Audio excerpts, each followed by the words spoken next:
Bom, então nós vamos falar agora do processo cautelar, parte 4. Primeiro, um esclarecimento que a diferença entre processo e procedimento. Na verdade, nós não deveríamos estar dizendo processo cautelar, nós deveríamos estar dizendo procedimento cautelar, porque o processo é o conjunto de atos e o procedimento é a forma como os atos são praticados. Como nós estamos falando sobre a forma como os atos são praticados, o mais correto seria escrever ali do procedimento cautelar, tá bom? Só para efeito de esclarecimento. Por que, professor Franklin, o senhor coloca assim? Porque toda a doutrina, inclusive o Código de Processo Civil, fala em processo e não procedimento, tá bom? Mas tecnicamente vocês têm que saber o correto. Então vamos lá, sem mais delongas, dos protestos, notificações e interpelações. Bom, para começar a falar dos protestos, eu vou contar aqui um exemplo simples. Um cidadão adquiriu um sítio, né? Esse cidadão era muito apaixonado por uma mulher e ele então adquiriu esse sítio. E essa mulher se chamava Deusa, né? E ele então colocou o nome do sítio de Sítio Deusa. E ele então era dono de uma sapataria, se sentiu aperreado com a crise financeira e teve que pedir um dinheiro emprestado num banco. E esse banco então emprestou o dinheiro e esse dinheiro foi para ele incrementar a produção de sapatos. E infelizmente não deu certo, ele ficou devendo o banco. A mulher dele o traiu, ele revoltado com a Deusa, porque o sítio era a Deusa, ele resolveu então fazer uma dação em pagamento com o banco. Até aí vocês sabem da história. O banco então foi adquirido, o sítio foi repassado para o banco vendeu para uma empresa de venda de tratores e essa empresa de venda de tratores vendeu para uma pessoa física. Essa pessoa física, quando quis passar o imóvel para o seu nome, verificou que o imóvel ainda estava no nome do tal sapateiro. E aí ele então se valeu de uma interpelação judicial, que são protestos, notificações e interpelações. São manifestações formais de comunicação de vontade a fim de prevenir responsabilidades e eliminar a possibilidade futura de alegação de ignorância. Por que ele faz isso? Por que ele entra com a interpelação judicial? Para comunicar ao banco que ele está impossibilitado de passar o imóvel para o nome dele, porque o imóvel continua no nome do primeiro proprietário, o banco não passou, a empresa de venda de tratores não passou. E ele vai tentar prevenir responsabilidades, porque depois ele pode ser cobrado pelo IPTU, ele pode ser cobrado por algum imposto atrasado do imóvel, e ele não tem culpa que ele adquiriu posteriormente, tá certo? Então, quando eu quiser prevenir responsabilidades, eliminar a possibilidade futura de alegação de ignorância, eu vou usar desses mecanismos aí, que são procedimentos sem ação e sem processo. Atenção! Assim como a justificação judicial, aqui eu não tenho nem ação e nem processo. Quem desejar prevenir responsabilidades, promover a conservação ou ressalva de seus direitos ou manifestar qualquer intenção de modo formal, formulará por escrito o seu protesto em petição dirigida ao juiz. Então, esse procedimento, você faz o seu protesto, você faz a sua interpelação judicial, você faz a notificação da parte contrária, apenas e tão somente para que o juiz faça a citação da parte contrária, para que numa eventual cobrança sobre aquele objeto que você adquiriu, você esteja resguardado. Antigamente tinha grande valia esse tipo de coisa, hoje não, porque você notifica a empresa sabe que a justiça é lenta e muitas das vezes, sendo notificada ou sendo interpelada, ela não toma nenhuma providência judicial. Outrora era de grande valia. Você pode ter, por exemplo, um sócio, você não está cumprindo o contrato e que você resolve então notificá-lo, interpelá-lo judicialmente para que ele tome ciência que você está ciente de que ele não está cumprindo o contrato, para que você futuramente possa executá-lo. Também tem essa valia. Mas eu dizia, você formula um pedido por escrito ao juiz, requerendo que o mesmo seja intimado, intime, né, quem de direito. Esse pedido, gente, não constitui, atenção, não necessariamente ele não tem exame de mérito, tá? Ele não tem sentença de mérito, ele não tem contraditório, ele não tem ampla defesa. Então, é um procedimento muito peculiar. É apenas para que o juiz mande intimar a parte contrária, para dar ciência de que ele está interpelando ele por algum motivo, para que ele se resguarde de algum eventual direito. Então, o protesto e a interpelação não admitem defesa nem contra-protesto nos autos. Atenção. Esse tipo de protesto aqui não é o tipo de protesto que nós vamos ver no final da aula, que é o protesto de bens, de títulos executivos, nota promissória, cheque. Você, quando não é pago o título extrajudicial, você protesta os títulos cambiários, né, os cambiais. Você protesta. Não é aqui, não é esse tipo que nós estamos falando. Nós estamos falando da interpelação, da notificação e do protesto que visa resguardar o direito. O requerido poderá, porém, fazer também o seu protesto em petição à parte. Então, você protestou contra o teu sócio porque o teu sócio não está cumprindo o contrato, eu também, você protestou contra uma pessoa, eu também posso protestar, mas a pessoa pode protestar contra mim porque também eu não estou cumprindo o meu contrato. Então, uma via de mão dupla, tá certo? Bom, vamos aqui para o protesto em petição à parte, né? Se a pessoa contra a qual se formula o protesto não for encontrada para recebê-lo pessoalmente, far-se-á intimação por editais. Tem uma situação interessante, uma briga entre dois cursinhos lá de Brasília, que os dois fizeram um contrato que um vendeu para o outro a parte presencial. Então, o A ficou com a parte presencial e o B ficou com a parte online. Como o A ganhou muito dinheiro com essa parte presencial, violou o contrato e começou a explorar a parte online do grupo B. O grupo B entra com protesto, eis que a parte não é encontrada. Então faz a intimação por edital. O advogado não ficou atento de que, mesmo tendo orientado o cliente a não aparecer, a intimação por edital, a notificação, a interpelação por edital é válida. Pasmem, ele foi notificado por edital. Quando ele se percebeu que era válida essa notificação por edital, interpelação por edital, ele então entra contra o B, porque o B, que estava só com online, também quebra o contrato e coloca um curso presencial também. E aí os dois começam a disputar. O A não podia ter curso online e coloca, e o B, que não podia ter curso presencial, coloca. O fato é que um protestou o outro e no final ambos, por se esconderem, acabaram sendo intimados por editais, o que não faz nenhuma diferença porque o edital é válido e tem como objetivo dar publicidade. Ou também, se a demora da intimação intimação pessoal puder prejudicar os efeitos da interpelação e protesto, e finalmente, se for para conhecimento do público em geral e a publicidade seja essencial a que alcance seus fins.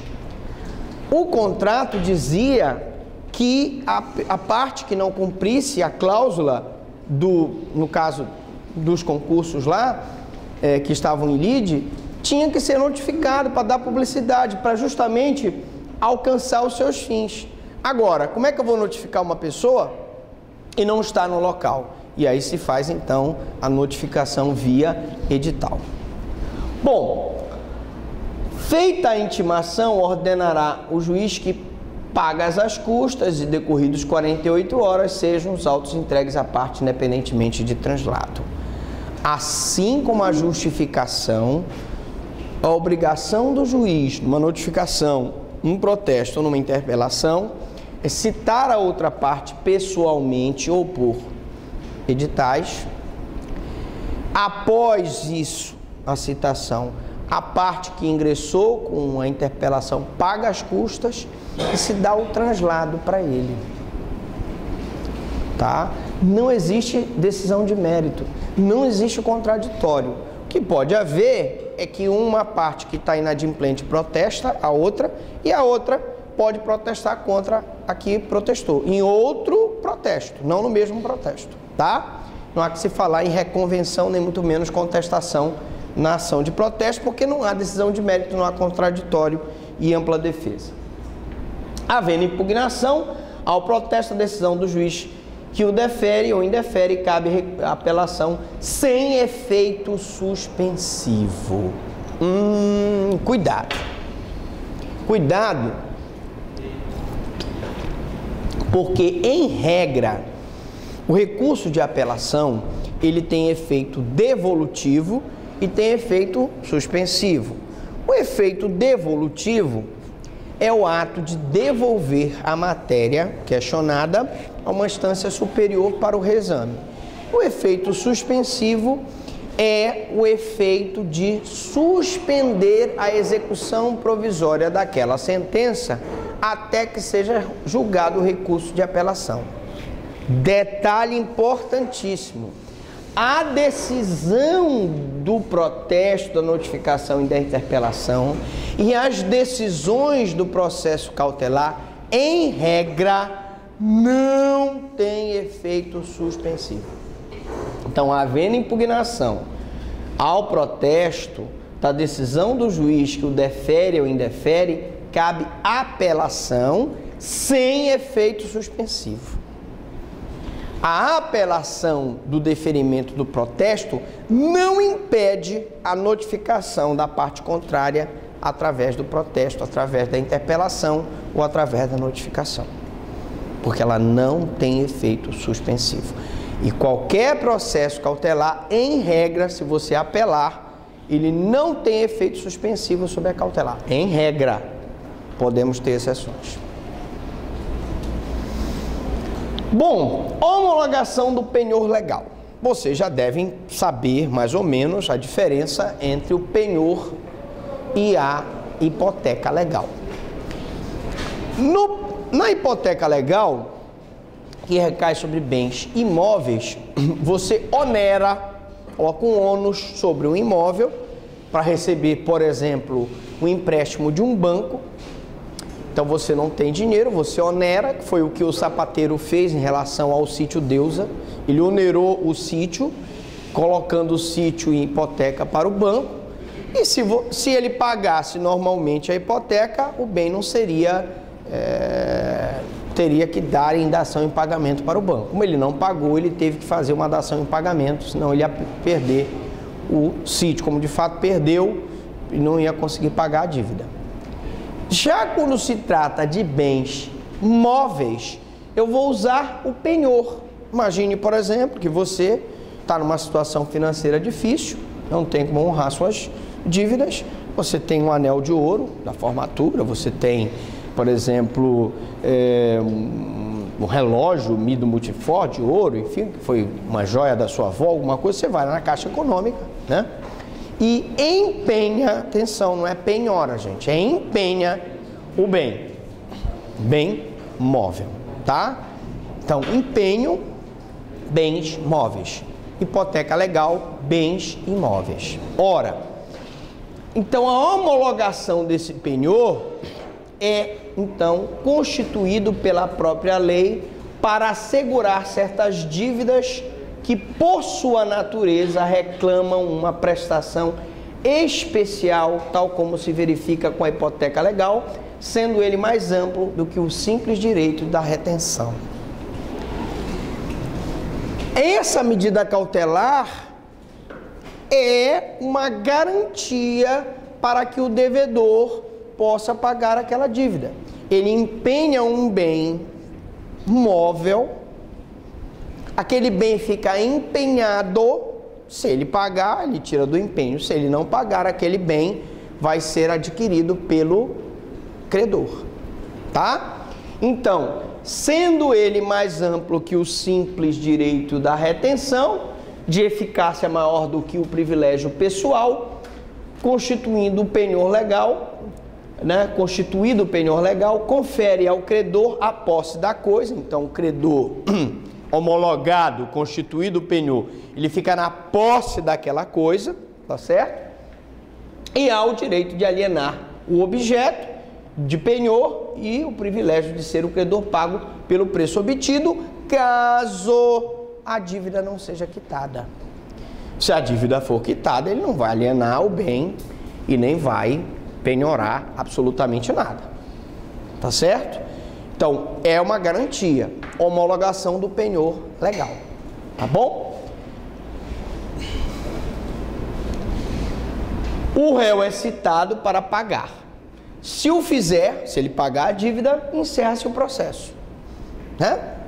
Homologa-se o penhor legal, ele é citado para pagar. Se ele pagar, encerra o processo. Se ele não pagar, né? Então, pago, devendo encerrar o processo, devolver os bens, foram tomados como penhor e serem devolvidos. Devolvidos serão igualmente se o juiz negar a homologação penhor. Ele pode negar a homologação penhor quando ele verificar que a dívida já foi paga, por exemplo. O fato é que se ele pagar, se retira o empenho, penhor legal, se devolve o bem. E se ele não pagar, o credor pode vender o bem ou ficar com o bem, porque aquele bem já estava como garantia.